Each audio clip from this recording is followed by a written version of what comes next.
Hello everyone, this is Jan from orJANics 50 and Raw, and today is Raw Day 104, I think. And yesterday I did my big Saturday. I made a ton of stuff. All the kale chips are gone. All the chocolate covered sprouted almonds are gone.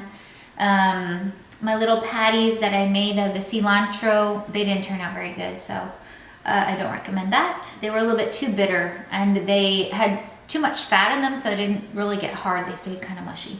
But what I'm doing today is I'm going to finish the kimchi. So I wanted to show you guys how I'm going to do the kimchi. So I have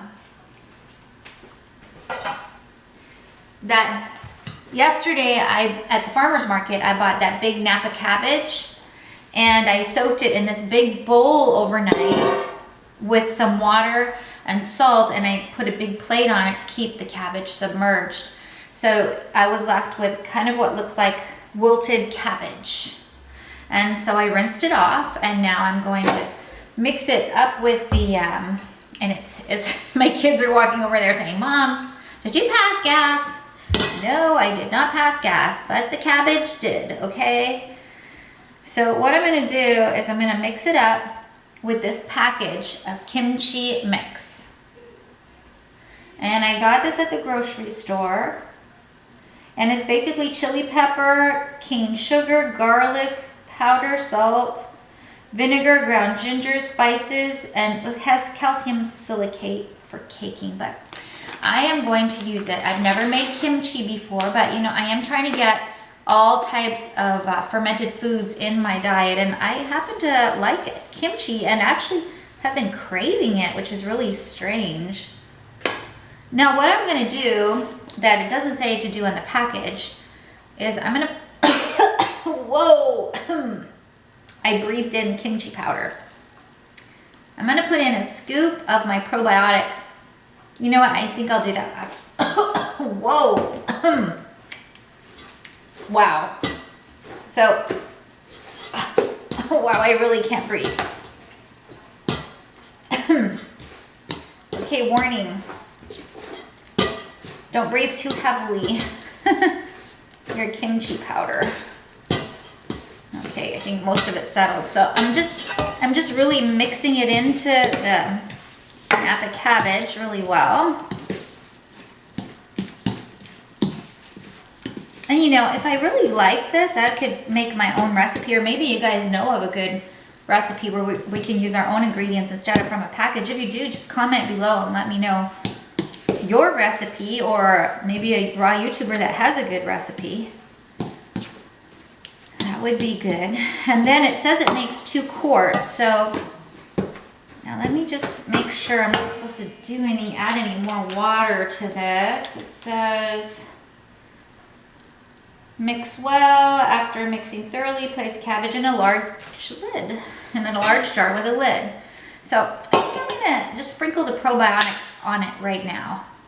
And you don't need to do this. This is just kind of like an extra step. I got this probiotic from Puridyme, which I am a wholesaler of, and I'm in the process of becoming an affiliate with. And it is a very superb probiotic. It has L-bacillus.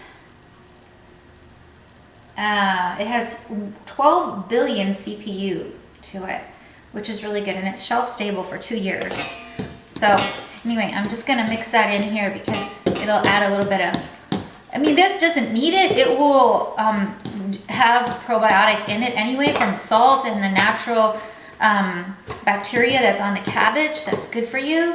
So really important to do this because it helps make your body make vitamin B12, and you know, it realigns your gut with that beneficial bacteria and K vitamins, and helps you digest your food. So I would say not enough fermented food is talked about in the raw vegan world, and that is not me. I'm going to be teaching a class soon on how to make some fermented foods. I've been experimenting for about a year now. Beet kvass, and I have a video on that.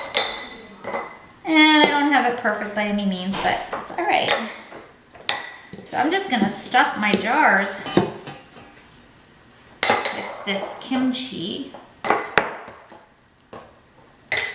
And then all I'm gonna do is put the lid on it and put it in a dark place. Usually what I do when I'm fermenting something is I have an old cooler that I just use. I put it in the cooler with no ice. I just put it in there because it's a dark place. So I use the old cooler and I just put it in and close the lid. And if there's any foul smelling odor that leaks out of your jars, you can't smell it. If it overflows, if sometimes when you're fermenting stuff, the carbonation causes it to overflow a little. And while it's overflowing into the little cooler, so it's not making a mess either. It's kind of out of the way. And so this says to put it in a jar for 2 days and then to let it finish flavoring. So what I'm going to do is pound it down. And I have this. Now it is not specifically, there are actually mashers for sauerkraut. And this is not one, but it fits in my jar. So, gosh, you know what? I might just try and combine these. Look at that. Oops. Should I combine them or should I just leave them? I'll just leave them. So I've pounded it down and you can, I don't know if you can see, but there's a lot of water that is coming out of the kimchi, a lot of juices. This is so good for you. So good for you. So there we have it. Kimchi in the jars. I'm just going to dry off the lid and the rim. I'll put this on. They're just clean. They're not sterilized. Nothing here is sterilized. It's just clean. And that's it. So for 2 days, I'm going to let them sit out. So that's easy kimchi. I hope you guys are having a great Sunday. Here listening to more raw food videos. I'm listening to an audiobook, the book of Exodus, because we just saw Exodus and I want to refresh my memory about Moses and the Israelites. Had a good time at church and my mother-in-law's, and so God bless you guys. Take care. And remember, it takes extraordinary effort to have extraordinary results. And are you willing to do something extraordinary? Talk to you later. Bye.